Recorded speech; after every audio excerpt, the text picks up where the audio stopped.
गुरुदेव जय गुरुदेव जय जय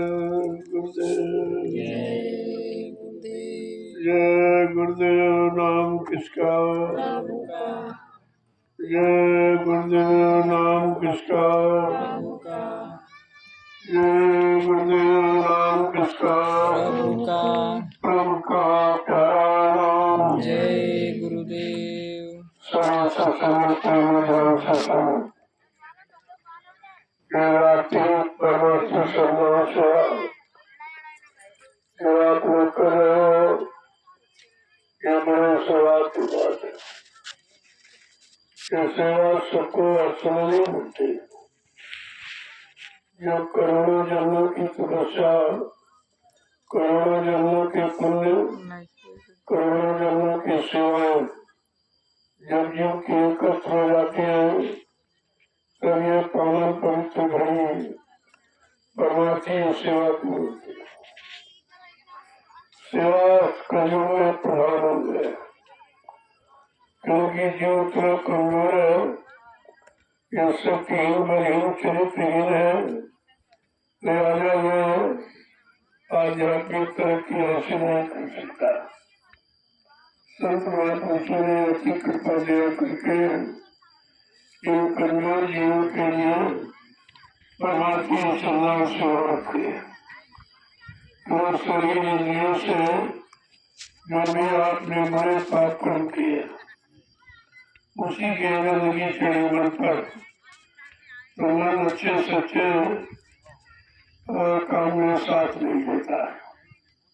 उस गंदगी को धोने हटाने का एक ही आधार है कि शरीर इंद्रियों से परमार्थी सेवा की जाए। जिस सेवा के करने में कोई आपका निजी स्वार्थ नहीं, कोई लोभ लालच आपको नहीं, कोई किसी चीज की इच्छा नहीं है, केवल आदेश हुकुम समझकर आप उसका पालन करते हो। और इस सेवा से जो व्यवस्था बन रही है, जो आगे आने वाले समय में लाखों लोग इसका लाभ उठाएंगे, ये है आपकी परमार्थी सेवा। इससे तुम्हारा तो लाभ होगा ही, लेकिन तुम्हारे परिश्रम से जो व्यवस्था तैयार की जा रही है उससे आगे आने वाले भविष्य में करोड़ों लोग लाभ उठाएंगे। ये 88,000 ऋषियों की तपोभूमि है। ये छोटी मोटी जगह नहीं है जो आज जंगल में प्रवृत्ति दिखाई दे रही है। इन्हीं जंगलों में ऋषि मुनियों ने तपस्या की थी। आज उसी जंगल को साफ करके आपको भी तपस्या का मौका दिया जा रहा, क्योंकि कलयुग के जीव के लिए यही तपस्या है कि जीवों के लिए मन का व्यवस्था तैयार करो। और कोई तपस्या नहीं कर सकते, कोई कठिन योग है, कोई संयम है, कोई ब्रह्मचर्य तो आपके बस की बात नहीं है, लेकिन आदेश हुकुम का पालन करके आप वो लाभ प्राप्त कर सकते हो जो लाभ उन क्रियाओं से मिलता था। इसलिए संत महापुरुषों की दया एक कलयुग में हुई है आप सब जीवों पर कि किसी तरह से अपने कर्मों की गंदगी उतारो। जब तक कर्मों की गंदगी नहीं उतरेगी, कोई भी जीवात्मा इस काल माया के देश से अपने घर नहीं जा सकती। तुमको अगर कोई रोके है तो तुम्हारे पाप कर्मों की गंदगी रोकी है, क्योंकि बगैर उसके साथ किए तो आप जा ही नहीं सकते। ये कर्म कर्जा तो आपको देना ही पड़ेगा। इसलिए संत महापुरुषों ने अति कृपा दया मेहरबानी करके वो रास्ता आपके लिए खोल दिया है जो किसी युग में नहीं था। लोग तपस्या करके भी पाप को हटा नहीं पाए, अपने मन बुद्धि चित्त को पाप से पवित्र नहीं कर पाए, अपनी जीवात्मा को नहीं जगा पाए और परमात्मा से नहीं मिला पाए। बेचारे ऐसे ही खाली चले गए। हजारों वर्ष इन्हीं जंगलों में जहाँ आप बैठे हो, इन्हीं जंगलों में ऋषि मुनियों ने तपस्या की थी। लेकिन कोई समय का सच्चा सदगुरु उनको नहीं मिला जो परमात्मा से मिलाने का रास्ता बताता। उस समय संत आए नहीं थे।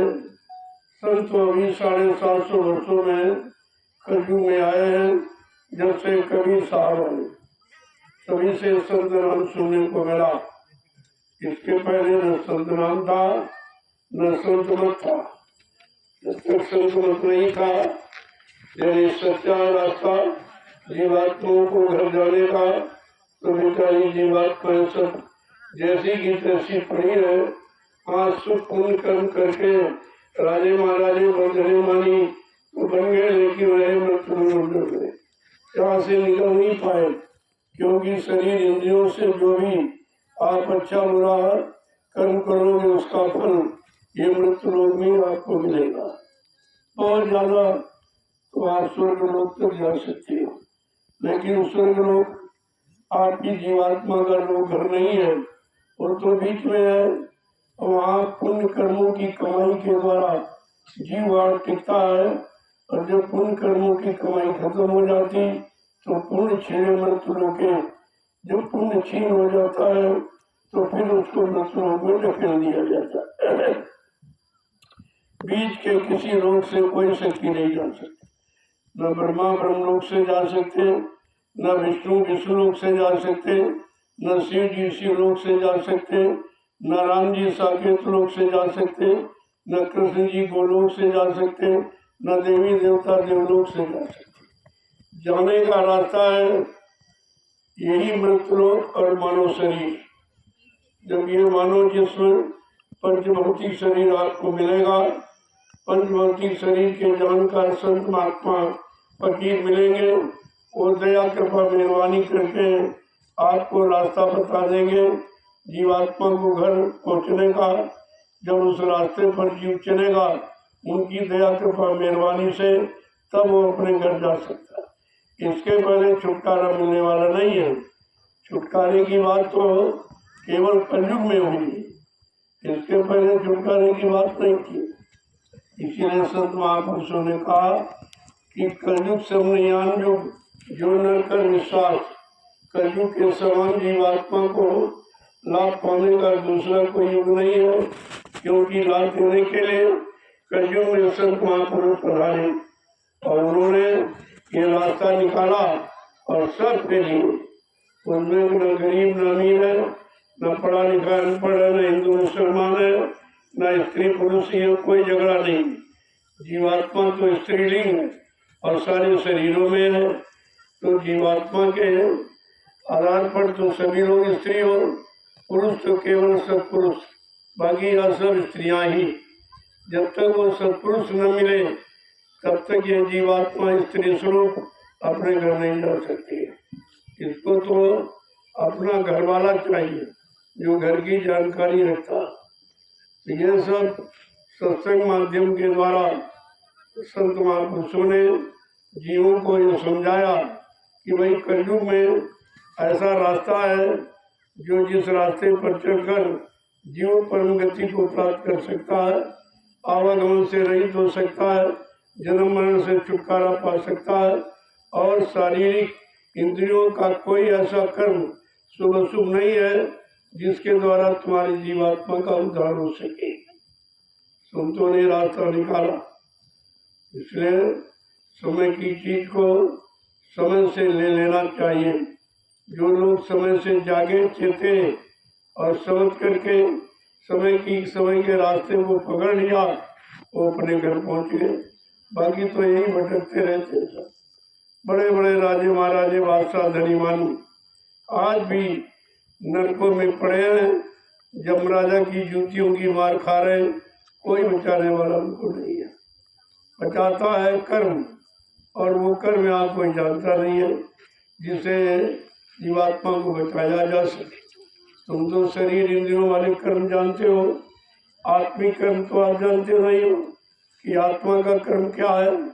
आत्मा का कर्म ही परमात्मा से मिलाता है, और शरीर इंद्रियों का कर्म तो यही आपको भोगों से मिलाएगा, यही भोगों में फंसा के रखेगा, इससे आप कभी निकल नहीं पाते। जब संत महापुरुषों के परमार्थी वचन सत्संग वचन सुनोगे तब आपको धीरे धीरे धीरे कुछ जानकारी होने लगेगी कि वास्तव में हम सब जीवात्माओं को क्या करना चाहिए, हमारा सबका परम कर्तव्य, परम धर्म, परम कर्म क्या है।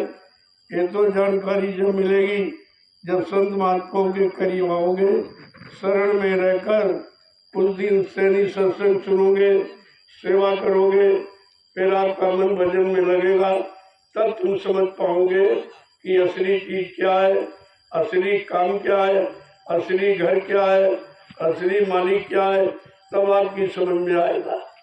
इसके पहले किसी भी ने समझ नहीं पाया, न ज्ञानी न ध्यानी न विज्ञानी, ये कोई नहीं समझ पाए, क्योंकि भौतिक जगत की जानकारी तो सबको हो जाती, लेकिन आध्यात्मिक जगत की जानकारी बिना संत महापुरुषों को किसी को हो ही नहीं सकती। और संतों की पहचान आपको है नहीं, क्योंकि वो बहुत सीधे साधे सरल सादगी में रहते हैं, सरल भाषा का प्रयोग करते हैं, उनमें कोई बनावट, कोई दिखावट, कोई सजावट नहीं होती, इसीलिए लोग समझ नहीं पाते। वो तुम्हारे जैसे तुम्हारी स्थिति में रहकर जीवों को जगाते रहते हैं, धीरे धीरे धीरे अपनी शक्ति और बल देकर उनको खड़ा करते हैं और धीरे धीरे चलाते हैं और घर की तरफ मुखातिब करते हैं। ये उनकी अंदरूनी दया होती है। जब आप लगे रहोगे, आते जाते रहोगे, तो ये धीरे धीरे सब आपकी समझ में आ जाएगा। तो बाकी तो नहीं समझ सकते हो, क्योंकि रास्ता न सतयुग में था, न त्रेता, न द्वापर। ये रास्ता कलयुग में खुला जीवात्माओं को घर जाने का। पहले स्त्री तन में रहती थी, चाहे वो पशुओं में हो, चाहे पक्षियों में हो, चाहे जंगली जानवरों में, कीड़े मकोड़ों में। ये उस समय नियम था, लेकिन कलयुग में जब संत पधारे, उन्होंने कानून बदल दिया कि जीवात्मा तो हर शरीर में है, और हर शरीर में जो जीवात्मा है, तो उन जीवात्माओं को पूरा अधिकार है अपने मालिक से मिलने का। ये तो काल माया की चालाकी, होशियारी, उसने फंसाने के लिए शरीर को दो भागों में बांट दिया, एक स्त्री तन, एक पुरुष तन, और स्त्री पुरुष में फंस गई, पुरुष स्त्री में फंस गया। ये तो फंसने बचाने का रास्ता है, लेकिन संत महापुरुषों ने उसी रास्ते से धीरज से आपको निकालना शुरू किया, और धीरे धीरे धीरे धीरे वो कर्म सिखा के करा के आपको निकाल देंगे। न तुमको जानकारी हो पाएगी और परेशानी कोई होगी, न काल को होगी। वो काल की व्यवस्था को बिगाड़ते नहीं, धीरे धीरे अपनी व्यवस्था को लागू करके और जीवों को घर पहुंचाने का काम करते रहते, जिनको काल समझ नहीं पाता। दयाल की ऐसी दया कृपा मेहरबानी होती जिसको काल नहीं समझ, काल शक्तियां भी नहीं समझ सकती, अवतारी शक्तियां भी नहीं समझ सकती। उनकी जितनी भी सीख और शिक्षा तालीम हो, बिल्कुल परे, सब अलग, लेकिन धीरे धीरे धीरे तुम्हें सिखाते रहते, क्योंकि तुम्हारे में शक्ति सामर्थ्य नहीं है कि एक बार की आप कर सको, एक बार की चल के घर पहुंच जाओ। तो इसीलिए कहते हैं, अरे भाई, एक जन्म में गुरुभक्ति, जन्म दूसरे नाम, जन्म तीसरे मुक्ति पथ, चौथे में निर्धाम। 4 जन्मों में पार करने का वादा संतों ने किया, लेकिन अब अपनी बार जो समृद्ध मालिक भूमंडल पर आया है, उसने एक जन्म में पार करने का वादा किया कि अगर जीव मेरी बात मान ले और मेरे बताए इशारे पर काम कर चलने लगे तो एक ही जन्म में जा सकता। इतना बड़ा काम लेके आए। इसीलिए जब काम अनोखा है तो उसी तरह की व्यवस्था अनोखी है, उसी तरह की सेवाएं अनोखी है। जो हिंदुस्तान में कहीं चले जाओ, ये परमार्थी संधान सेवा कोई नहीं जानता है, इसका फल भी कोई नहीं जानता, लाभ भी कोई नहीं जानता। तो ये क्यों कराई जा रही, इसकी क्या जरूरत है, ये जंगल साफ क्यों कराए जा रहे, ये तुम्हारी बुद्धि के परे है, तुम इसे नहीं समझ सकते हो। ये जंगल नहीं है, ये 88,000 ऋषियों की तपोभूमि है। उस तपोभूमि को साफ करके इसी भूमि पर बैठकर लोग भजन करेंगे, लोग सत्संग सुनेंगे, लोग सेवा करेंगे और धीरे धीरे अपने घर की तरफ मुखातिब हो जाएगी। ये वो जमीन है, वो जगह है, ऋषि मुनियों की तपाई हुई, तपस्या से तपी हुई भूमि है ये। तुम्हें क्या मालूम, तुम समझते हो खेत है हमारा, ये है वो है, वो संत महापुरुषों के पता है इस जमीन में क्या है, इस जमीन से क्या लाभ किसको मिलेगा। गोस्वामी जी महाराज ने एक छोटा सा इशारा रामचरितमानस के उत्तर कांड में किया।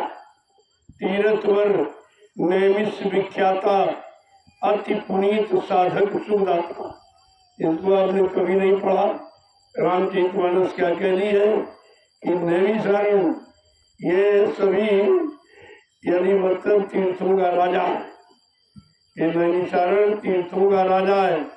ये पावन पवित्र भूमि है जहाँ 88,000 ऋषियों ने तपस्या की।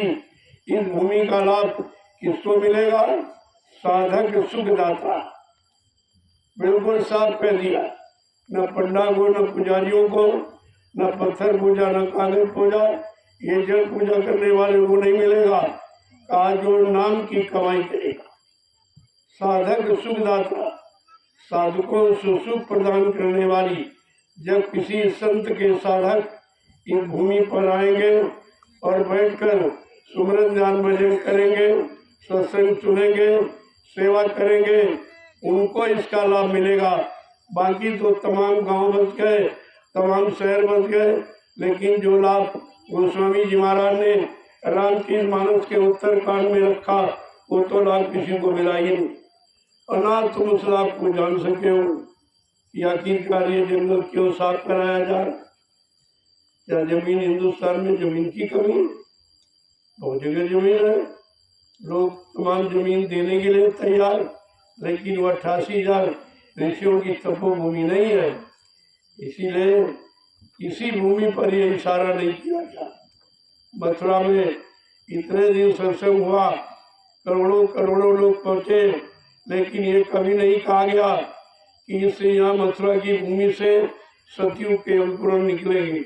ये इशारा केवल नैमिषारण्य की पावन पवित्र भूमि से हुआ है कि जब कभी संतों के जीव यहाँ आएंगे और यहीं पर सतयुग के अंकुरण निकलेंगे इस पावन पवित्र भूमि से।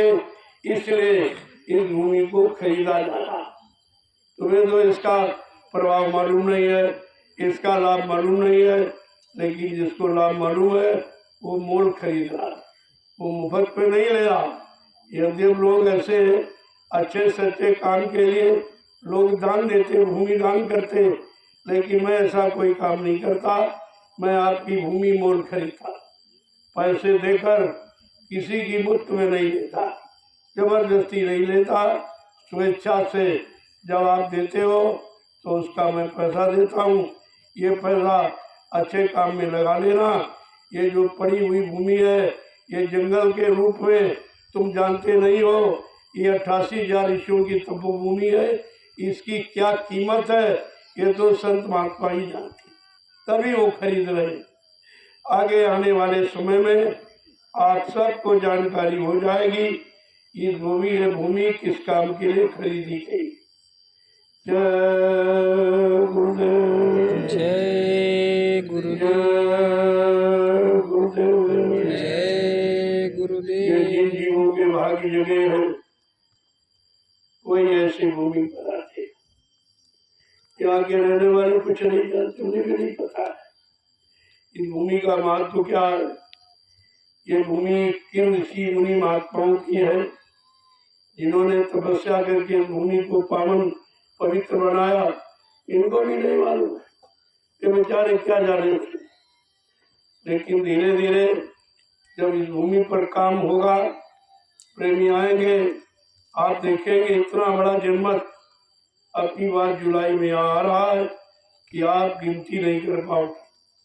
हिंदुस्तान में किसी के पास इतना जनमत नहीं है जितना यहाँ गुरु पूर्णिमा के पावन पवित्र कार्यक्रम में इकट्ठा हो जाएगा जुलाई के महीने में।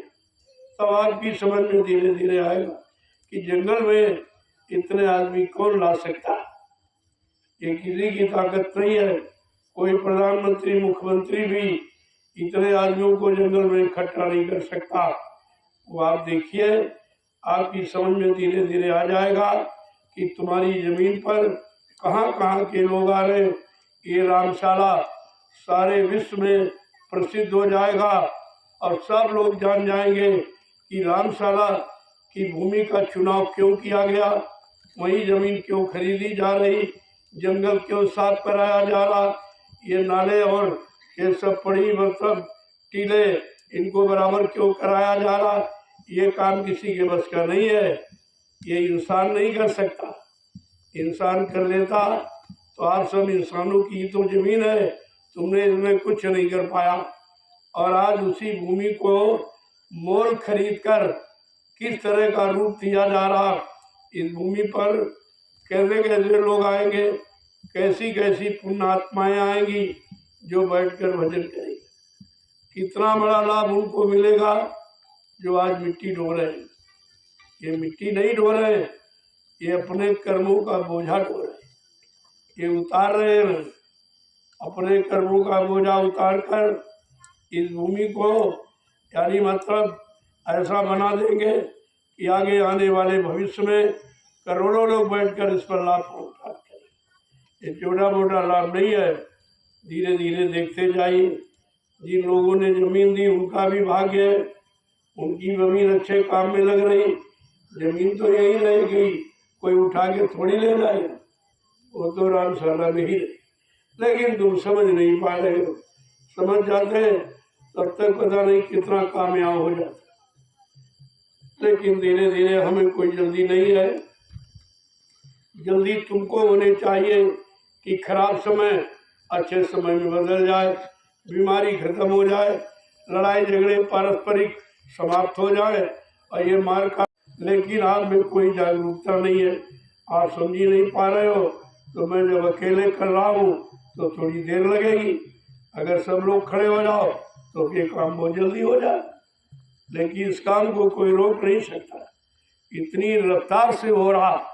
अध्यात्म की जड़ें इतनी मजबूत तरीके से ये गाड़ी जा रही जो कोई हजारों वर्षों तक उखाड़ नहीं पाएगा। जय गुरुदेव, जय गुरुदेव, जय गुरुदेव, जय गुरुदेव। इसलिए प्रभु अपने काम में लगे रहो, इधर उधर में जागो था।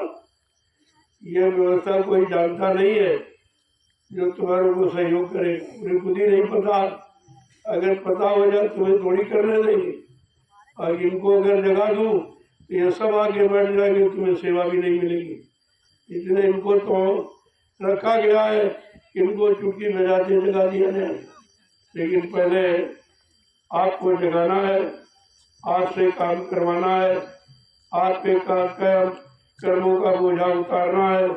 इसलिए चुपचाप अपने काम में लगा रहो। ये जान जाएंगे तो भी तुम्हें करने ही नहीं देंगे, तो इनको अनजान ही रहने दो और अपना काम बना लो धीरे से। ये मिट्टी डालकर, ये मिट्टी खोद कर कितना सरल काम है। अगर कर्मों का बोझा बता दिया जाए तो आप यही कहोगे हम तो कभी पारे नहीं जा पाएंगे। इतना जबरदस्त बोझा, जितने जन्म लिए अच्छे कर्म कभी किए ही नहीं, क्योंकि अच्छे कर्म कराने वाले संत महात्मा कभी आए ही नहीं थे, तो तुम अच्छे कर्म कैसे करते। तो इसलिए धीरे से तुम अपना काम बना लो और दुनिया के लोग तमाशा देखते रह जाएंगे, तुम्हारा काम हो जाएगा। जय गुरुदेव, जय गुरुदेव। इतनी बड़ी मात्रा में लोग चले आए। अभी मैंने कोई इनको बुलावा नहीं भेजा, मैंने कोई आदेश नहीं दिया। आदेश तो गुरु पूर्णिमा का, लेकिन उसके पहले ही छोटे मोटे कार्यक्रम की भीड़ यहाँ हो रही है। और ये जानते हैं कि गुरु पूर्णिमा में तो बहुत भीड़ हो जाएगी, तब ये सेवा आपको नहीं मिल पाएगी। ज्यादा लोग आ जाए तो सेवा आपको कहाँ मिलेगी। इसलिए सेवा का तो असली समय यही कि जब भीड़ कम है तो आपको सेवा मिलेगी। गुरु पूर्णिमा में तो करोड़ों लोग आ जाएंगे, तब आपको न डलिया न फावड़ा न बोरी कुछ नहीं मिल पाएगी। तो इसलिए अभी समय है, जो प्रेमी कुछ सत्संग सुने, कुछ जानते हैं, कुछ नहीं सेवा की महिमा को समझते हैं, वो धीरे धीरे सब चले आ रहे हैं, बिना बुलाए सब आ रहे। ये आप देखो, अगर बुला दूंगा तो इतनी भीड़ हो जाएगी, यहाँ जगह नहीं होगी। अभी जगह बहुत कम है। आज तो बोलते होते कि बाबा जी के लिए इतनी जगह, अरे भाई कोई अपने लिए थोड़ी बना लो, ये तो आगे आने वाले लोगों के लिए जगह बनाई जा रही। आ जाएंगे तो कहाँ बैठाला जाएगा, कहाँ सत्संग सुनाया जाएगा, कहाँ बैठ के भोजन करेंगे, जैसा मैदान कहाँ जाएंगे, नहाने धोने की क्रिया कहाँ करेंगे, ये सब जरूरत है। इसीलिए तो आपको पैसे देकर आपकी भूमि को धार्मिक कार्य में लगाया जा रहा, उसका भी लाभ आपको मिले, पैसे भी मिलेंगे और लाभ भी मिलेगा, क्योंकि आपकी जमीन एक अच्छे काम में लगाई जाए। जहाँ कोई नहीं आता था, चिड़िया लिया, इसके अलावा कोई आता नहीं था, अब उस भूमि पर करोड़ों लोग आएंगे, ये कम है।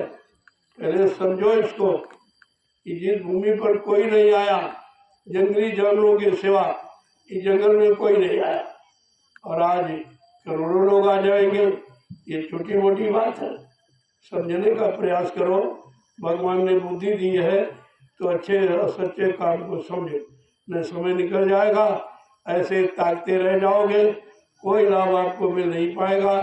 फिर आप ये नहीं कह सकते हो अरे भाई हमको बताया नहीं था, तुमको बताया नहीं, तुम्हारी जमीन ली जा रही और एक अच्छे धार्मिक कार्य में लगाई जा रही, और बदले में आपको अच्छा पैसा भी दिया जाए। ये शुद्ध पैसा, ये शराबी कबाबियों का पैसा नहीं है, ये गरीबों का है, जो हमारे हाथ में 10, 20, 50 रुपए देता है, मैं वही यानी संपत्ति आपको देता हूँ कि किसी काम में लगा दोगे तो दूनी चौगनी हो जाएगी, लेकिन अच्छे काम में। शराब कबाब और झूठ छल कपड़ में तो घाटा हो जाएगा, तो नुकसान हो जाएगा, लेकिन अच्छे काम में, बाल बच्चों के पालन पोषण में, बाल बच्चों के लिए कोई व्यवस्था बना लो। अरे जमीन इतनी पड़ी है, इतनी जमीन देकर आप कोई अच्छी जमीन ले लो जिसमें 4 दाने आपके पैदा होने लगे। यहाँ तो कुछ हो नहीं रहा, ये कितने वर्षों से पड़ी है, अगर हिसाब लगाओ तो तुम्हारा कितना घाटा हो, लेकिन तुम कभी एवरेज लगाते नहीं, तुम्हें ये मालूम नहीं है ये जमीन की कीमत क्या है। अगर ये मालूम हो जाए तो इतने दिनों से आपने कितना नुकसान किया और अब भी नुकसान कर रहे हो। मैं तो तुम्हारी जमीन की कीमत दे रहा हूँ, ये कीमत कहीं और अच्छी जगह जमीन खरीद लो, या शहर कस्बों में बाल बच्चों के लिए कोई दुकान की जमीन खरीद लो तो 4 पैसे आपके पैदा होने लगे। यहाँ तो कुछ होता नहीं, और ये जमीन मैं धार्मिक कार्य में लगा दूँ, यही रहेगी, जमीन कहीं नहीं जाएगी, और रामशाला में ही रहेगी, रामशाला के नाम से रहेगी। लेकिन आप समझ ही नहीं पा रहे हो। अरे भाई जमीन कोई मैं समेट के थोड़ी, चटाई तो नहीं समेट के ले जाऊंगा उठाकर, ये तुम्हारे काम आएगी, और पैसा अलग से दे रहा हूँ, बात को पहले समझिए। जय गुरुदेव। जय गुरुदेव। जिनको आप दान देते हो तो पैसे देता है तो मैं तो आपको पूरी कीमत भी दे रहा हूँ और आपका दान भी समझ रहा हूँ कि एक अच्छी काम में आप लगाए। मैं तो चाहता हूँ इस भूमि पर ऐसा काम कर दिया जाए कि रामशाला का नाम और आए रामशाला में रहने वाले लोगों का नाम बड़ी श्रद्धा से लोग लेंगे। लेकिन तुम हमारी बात को समझ ही नहीं पा रहे, हमारे काम को समझ नहीं पा रहे हो, क्योंकि तुमने जीवन में कभी ये काम किया नहीं। इतनी सच्चाई ईमानदारी से तुमने कभी जीवन में तुम रहे ही नहीं हो, तो तुमको इसका स्वाद ही नहीं मालूम कि सच्चाई ईमानदारी मेहनत किसे कहते हैं। जय गुरुदेव। जय गुरुदेव। अब आप लोग ने आज जो रात्रि प्रभाती श्रमदान सेवा की है उसका ये प्रसाद है, ये थकावट दूर करता है। ये और जो परिश्रम से बीमारी रह जाती है उनसे प्रसाद से दूर कर लो। तुम्हें तो सब तरफ का लाभ दिया, शरीर से करोगे, जितना पसीना निकालोगे उतनी बीमारी कम होगी, उतना खून शुद्ध होगा, तरह तरह की आने वाली बीमारियों की रोकथाम हो जाए। ये लाभ तो शरीर का। और फिर जो परिश्रम से ये जमीन तैयार कर रहे हो, जिसमें जिस पर बैठकर करोड़ों लोग भजन करेंगे, ये लाभ आपको हिस्सा मिलेगा। ये तो अतिरिक्त लाभ है आपको, इसलिए अब आप प्रसाद में दीजिए। देखो हिंदुस्तान में कहीं चले जाओ, कोई प्रसाद आपको अपनी तरफ से नहीं देता। तुम खरीद के ले जाओगे, उसी में से थोड़ा निकाल के तुम्हें लौटा देगा, बाकी अपना रख लेगा। लेकिन यहाँ ऐसा नहीं किया जा रहा कि आप प्रसाद आपको दिया जाए। और तुम्हारे यहाँ ही नहीं, सारे हिंदुस्तान में मैं ये महाप्रसाद बांट के आया हूँ, और जब भी निकलता हूँ तो प्रसाद बांटता हुआ जाता। मेरे अंदर कोई मतभेद नहीं। तुम किसी दृष्टि से देखो, तुम्हारे कैसे भाव गंदे या अच्छे न रहे तो तुम्हारी जिम्मेदारी है, उसकी भोक्ता आप बनोगे। लेकिन हमारी तरफ से किसी का नुकसान नहीं। हम लाभ देने आए हैं, लाभ देते रहेंगे जब तक रहेंगे। अब आप लाभ ले सको या ना ले सको, ये तो तुम्हारे पर निर्भर है। जय गुरुदेव। जय गुरुदेव। ये बड़े बड़े कार्यक्रमों में लाखों लोगों को रोजगार मिल जाता। ये टेम्पो वाले, दुकानदार, छोटे बड़े, इनको लाभ। मैं कोई इनसे किराया नहीं लेता, कोई बिजली पानी का पैसा नहीं लेता, कोई भंडारे में भोजन का पैसा नहीं लेता। ये कहीं चले जाओ दुनिया में, किसी मेले में ये काम आपका नहीं, ये कोई नहीं करेगा। ये सब काम से आपको पहचान करनी चाहिए। अरे भाई, ये कैसा काम हो रहा जंगल में? सबको भोजन, सबको नाश्ता, सबको दवाई, सबको बिजली पानी, सबकी व्यवस्था। ये तो शहरों में, बस्तियों में नहीं है जो जंगल में हो रहा। फिर भी तुम्हारी बुद्धि नहीं काम करती। ये कैसे किया जाए? तुम्हारा 10 लोगों का परिवार है, परिवार चलाना मुश्किल है आपको। यहाँ 5-5 आश्रम चलाए जा रहे निःशुल्क, हजारों लोगों को रोज भोजन कराया जा रहा, और तुम परिवार नहीं चला सकते हो। देखिए, ये बात को देख के समझ रहा हूँ, जंगल में जहाँ कोई मार्केट नहीं है, कोई व्यवस्था नहीं, वहाँ आपको चला के दिखाया जा रहा है। लेकिन समझ में आपके नहीं आ रहा, क्योंकि आप समझने का प्रयास नहीं करते। निंदा, आलोचना, बुराई से आपको फुर्सत नहीं है। तुमने जैसा चश्मा लगा लिया, तुमको वैसे ही दिखाई दे रहा है। लेकिन समय का लाभ ले लो, समय निकल जाएगा, फिर आपको पछताना पड़ेगा, और पछताने से कोई काम बनता नहीं। जय गुरुदेव। जय गुरुदेव। अब आप प्रसाद देखो कितनी बड़ी है जो सेवा करके दिखाई। आज भौतिक जगत में दिन में लोग परिश्रम नहीं करते, अपने खेतों में नहीं परिश्रम करते, और यहाँ रात में करते। फिर भी तुम्हें दिखाई नहीं दे रहा, तुम्हारी बुद्धि में समझ नहीं आ रहा। तुम तो पैसे दो तो मजदूर भी रात में नहीं काम करेगा।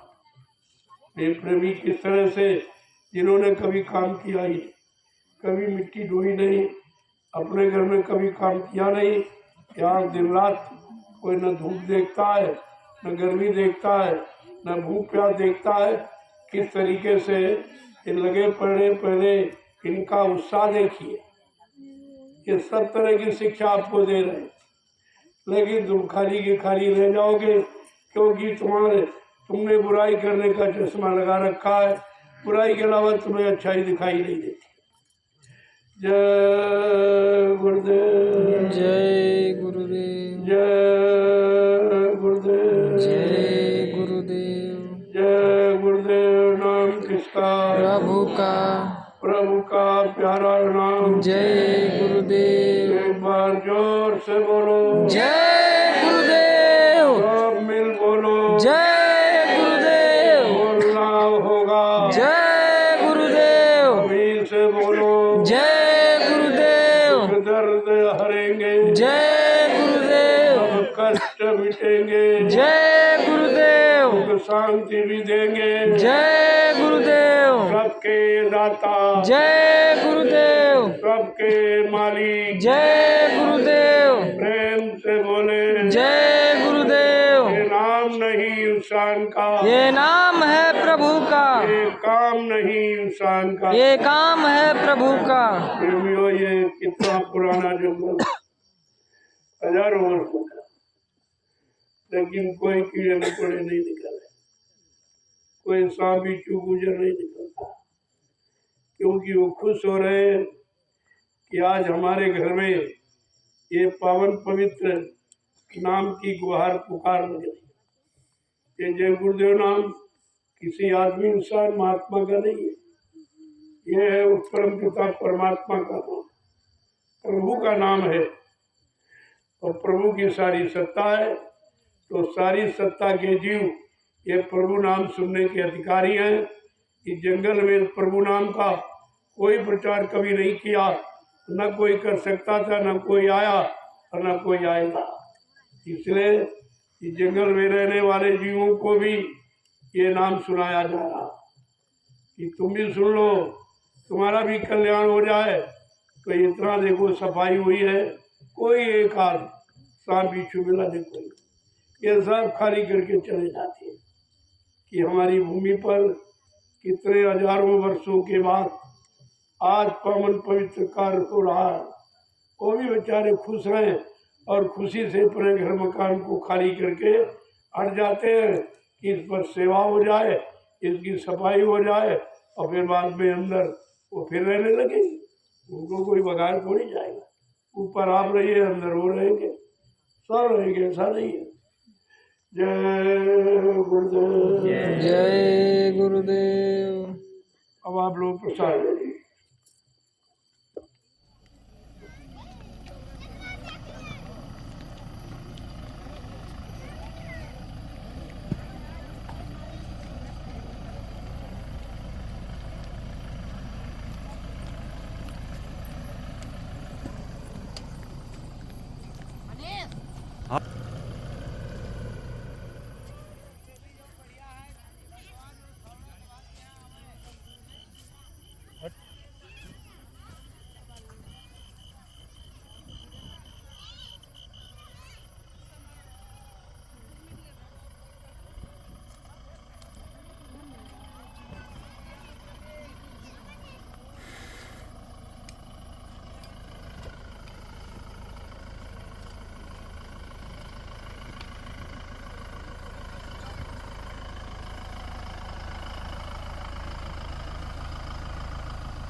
निकाले ऐसी धूल उड़ी। हाँ? अच्छा देखा, ठीक है, तो ठीक है।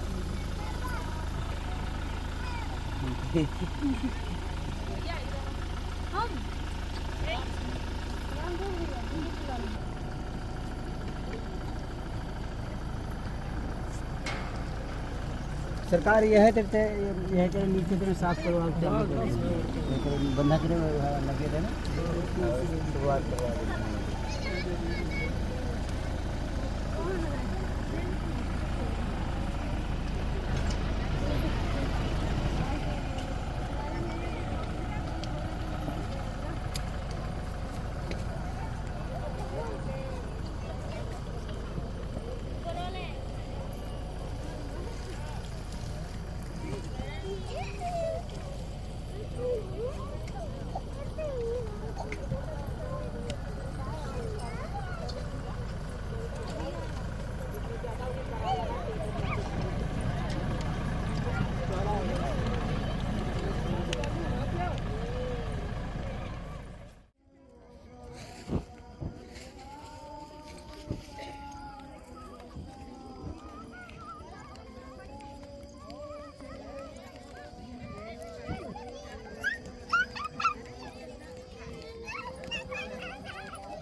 मिट्टी से हम ज़्यादा लोग आए हैं सब लोग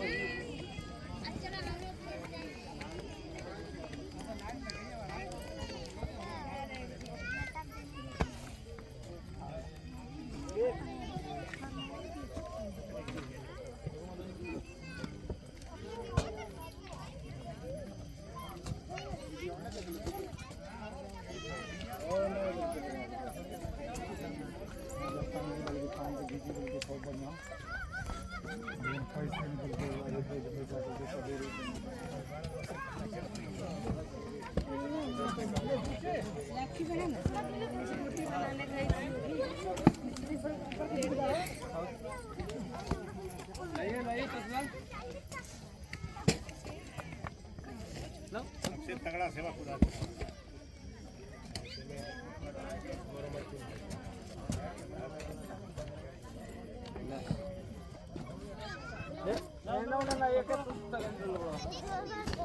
दूसरा ना हुए तर लगभग जय गुरुदेव जय गुरुदेव।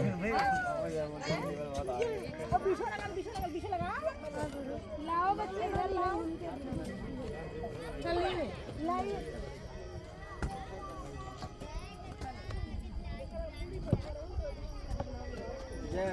काम कर जय गुरुदेव।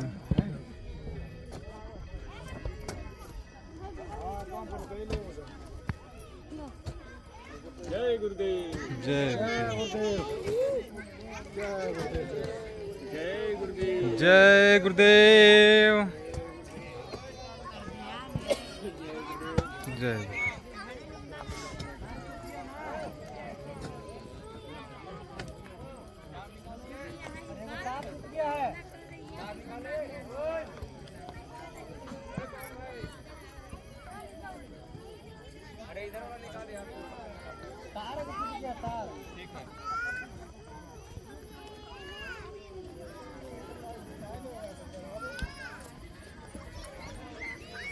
अरे यार तू तार निकाल तो रखा रहे हैं कि तार टूट गया तो तू निकाल नहीं रहा है।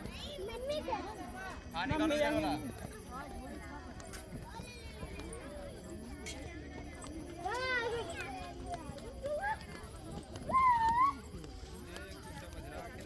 वहाँ सीटिंग हो गया रामशाला में। हो रहा है। अच्छा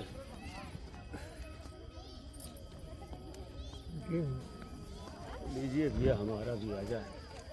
जय गुरुदेव जय गुरुदेव। अब्बा ये देखिए ये आई जय यार दोनों ने कहते ने बहाव से थोड़े खाओ बहाई दियो पचकन करो कैसे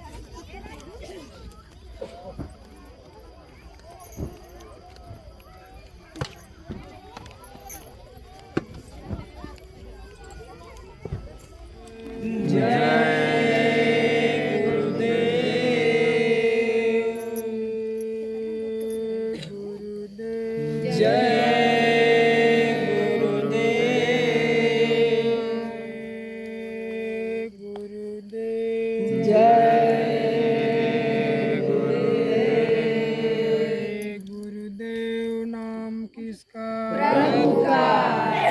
जय गुरुदेव नाम किसका? प्रभु का।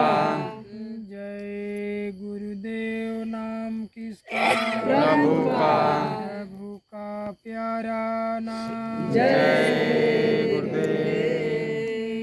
आरती करूं गुरुदेव जीन भेद बतायो। आरती करूं गुरुदेव की जीना भेद बतायो। चरण कमल की छाह में जीन सुरति बिठायो। चरण कमल की छाह में जिन सुरति बिठायो। आरती करूं गुरुदेव की जीन भेद बतायो। आरती करूं गुरुदेव की जिन भेद बतायो। चरण कमल की छाह में जीन सुरति बिठायो।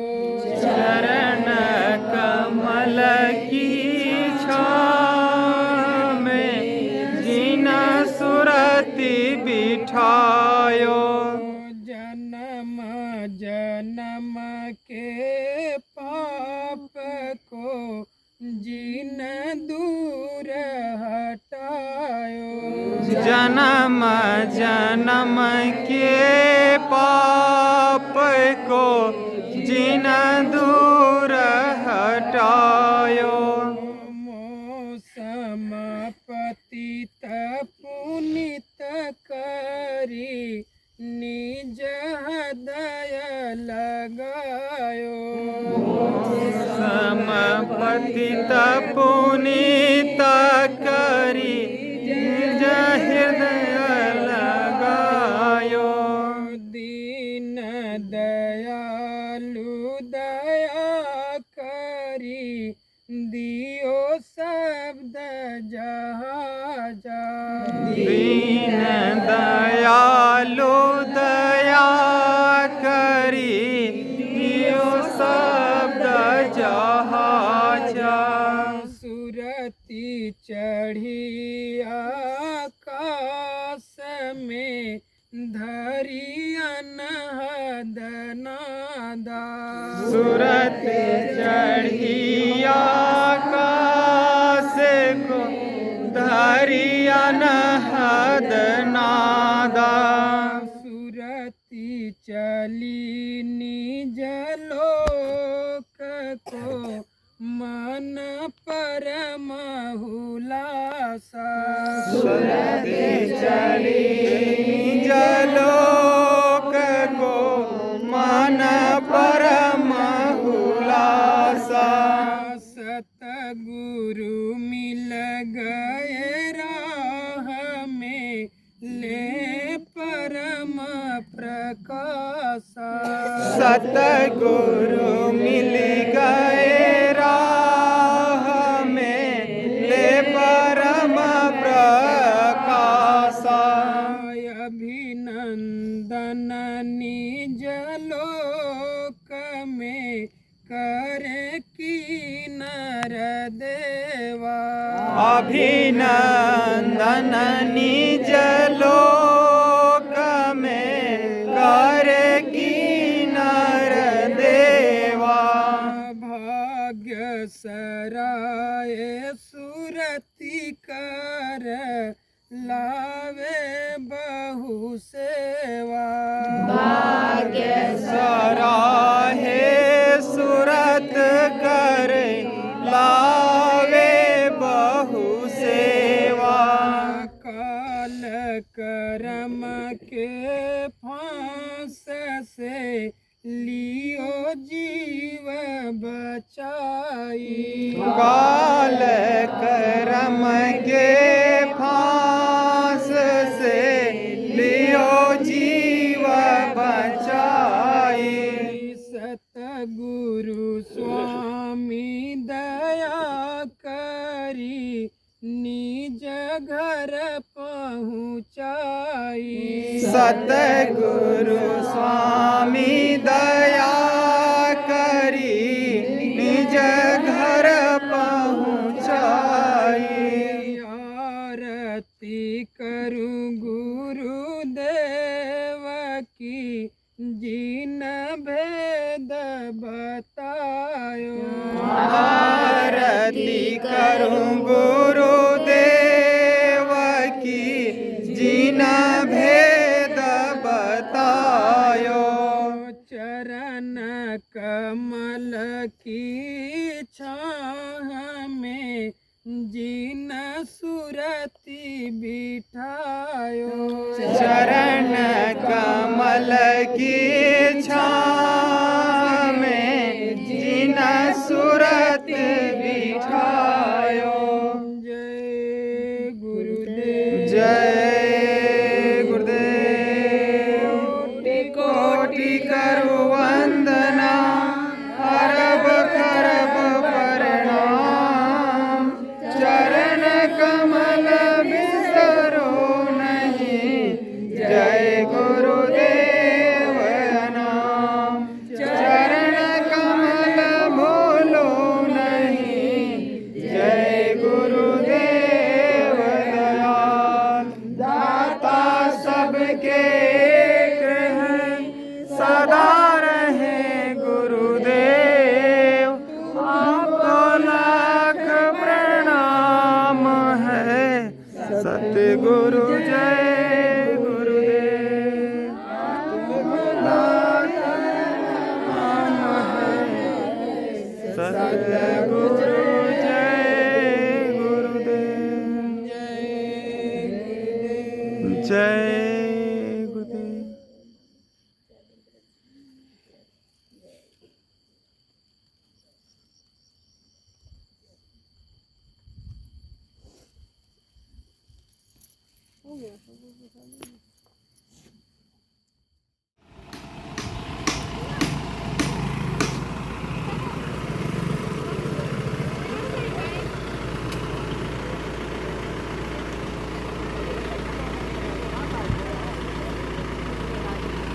कोई बात है।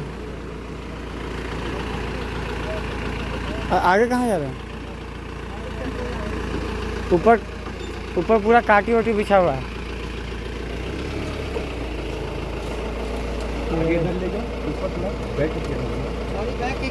घुमा के लगा दो।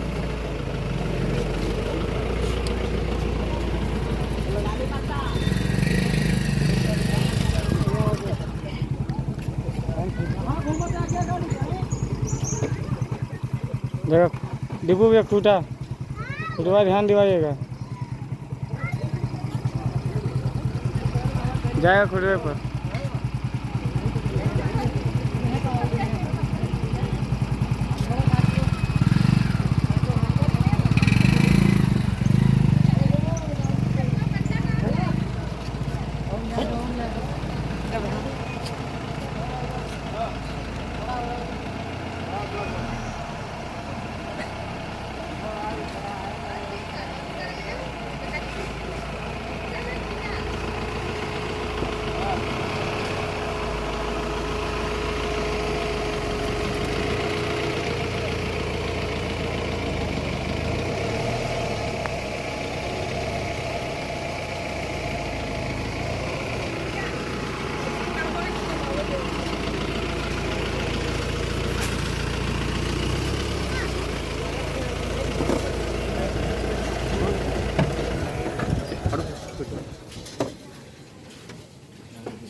हम नहीं दिखे गाड़ी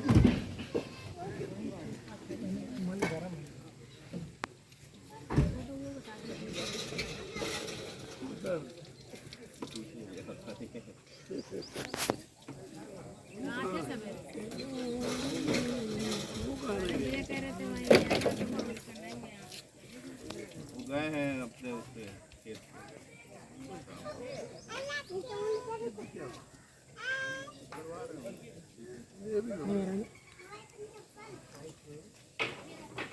आ जाता पीछे वाला पहले खोल के रखे ना हल्का सा दब गया पहले से।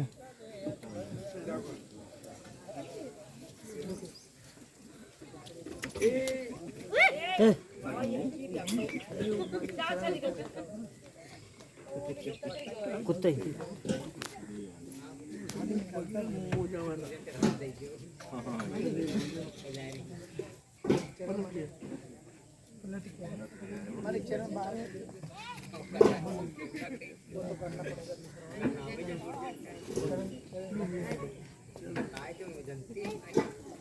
पीछे वाला उठा के रखिएगा भैया।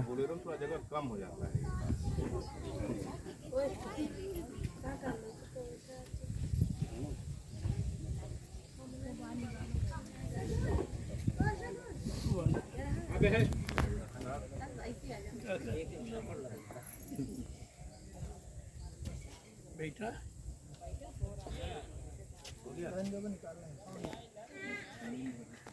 निकालना नहीं, जूता नहीं निकालना।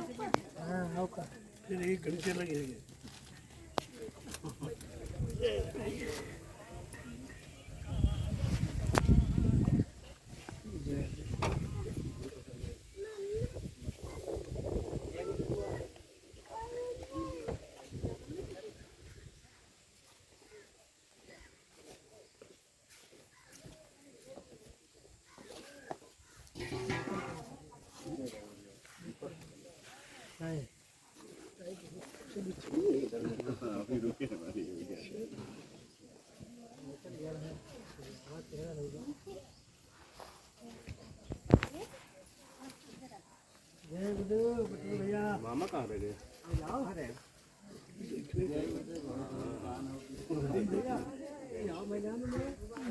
निकाल दिए हैं पहले।